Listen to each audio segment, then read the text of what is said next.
بسم اللہ الرحمن الرحیم بسم اللہ الرحمن الرحیم نحمدہ ونصلی علی رسولہ الکریم اما بعد۔ روزے کی حالت میں جان بوجھ کر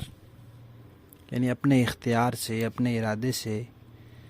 دھواں اندر لے جانے سے روزہ ٹوٹ جاتا ہے۔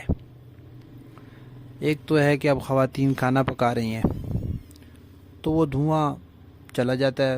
ارادہ نہیں ہے لیکن کھانا تو پکانا ہے، اب وہ دھواں چلا جائے گا، وہ مراد نہیں ہے۔ اسی طرح راستے میں کہیں آگ لگی ہوئی ہے، کسی جگہ سے دھواں اٹھ رہا ہے، ہم وہاں سے گزر رہے ہیں، وہ بھی چلا جائے گا، ناک میں گھس جائے گا، وہ بھی مراد نہیں ہے۔ کسی نے خوشبو لگائی ہوئی تھی، اگربتی جلائی ہوئی تھی،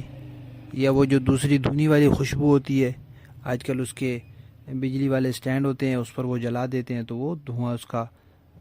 اڑ رہا ہوتا ہے، تو وہ آپ کے ارادہ کیے بغیر ایسے ہی چلا گیا تو وہ بھی مراد نہیں ہے۔ آپ نے اگر اپنے ارادے سے دھواں لیا، اگربتی جلائی، خود آپ نے اگربتی جلائی ہے اور اس کا دھواں آپ لے رہے ہیں، لطف آ رہا جی، بڑی خوشبو آ رہی ہے، تو اس طرح جب آپ نے اس کا دھواں کھینچا تو آپ کا روزہ ٹوٹ جائے گا۔ اسی طرح آپ نے خوشبو جلائی، جی واہ جی واہ، بڑی شاندار عود ہے، اس کی وہ جلائی اور آپ اس سے لطف لے رہے ہیں، بڑی زبردست آ رہی ہے، وہ زبردست تو آ رہی ہے لیکن روزہ اس سے ٹوٹ جائے گا۔ اس سے یہ مسئلہ بھی معلوم ہو گیا کہ روزے کی حالت میں جو بیماری کی وجہ سے بھاپ لی جاتی ہے، بھاپ کے ذریعے علاج ہوتا ہے، وہ سٹیمر ہوتا ہے بھاپ والا، یا ویسے آگ پہ کوئی چیز گرم کر کے پتیلے وغیرہ میں تو اس سے بھاپ لیتے ہیں، تو وہ بھاپ لینے سے بھی روزہ ٹوٹ جائے گا۔ اسی طرح وہ جو مشین ہوتی ہے جس کو نیبولائزر کہتے ہیں، اس کے ذریعے جو دھواں اور وہ دوائی وغیرہ ناک میں جاتی ہے، اس سے بھی روزہ ٹوٹ جاتا ہے۔ تو دھوئیں کی، بھاپ کی کوئی بھی شکل ہو، جب انسان اپنے اختیار سے اس کو اپنے منہ یا ناک میں لے جائے گا تو پھر اس کا روزہ باقی نہیں رہے گا۔ روزے کی حالت میں ان چیزوں سے احتیاط کرنی چاہیے، لیکن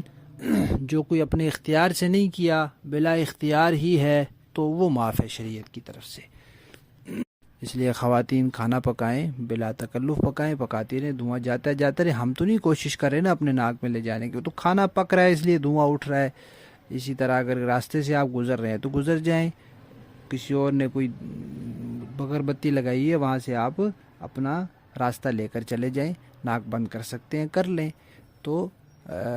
ایسا کام جو آپ کے اختیار میں نہیں ہے، وہ اگر اس کی وجہ سے دھواں جا رہا ہے تو وہ شریعت نے معاف کیا ہے، لیکن اپنے اختیار سے خود آپ اگر دھواں یا بھاپ لیں گے تو اس سے روزہ ختم ہو جائے گا۔